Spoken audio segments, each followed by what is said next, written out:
করে পাক যাও ভর্তা বানাবো।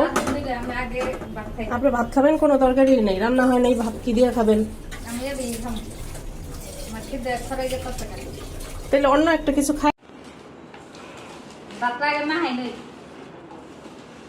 এখন আপনি আম আম ছিলাম।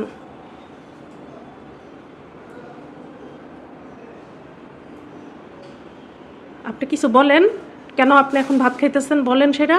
আমার প্রচুর খিদে লাগছে। হ্যাঁ মানে বলেন, পুরোটাই বলেন হিস্টোরি। মানে খিদে লাগছে, খিদে শুধু যদি আমি না খেতে পারি আমার খিদেটা নষ্ট হয়ে যায়।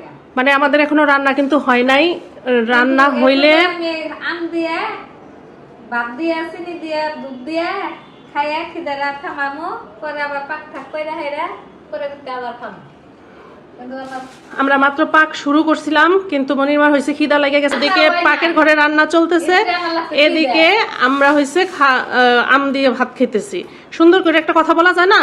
কইতেছি যে আমার খিদা লাগছে প্রচুর, এখন যদি আমি খিদা শুন না খাই পরে খিদাটা নষ্ট হয়ে যাবো, তখন আমি পাক কইলে পরে ভাতটা খাইতে পারবো না। কিন্তু আমরা দুধ দিয়ে খাইয়ে পরে পাক করে পরে দুপুরে আসতে দিলে পরে ঠান্ডায় মাথায় খাম। এটাই কথা, আর কোনো কথা না।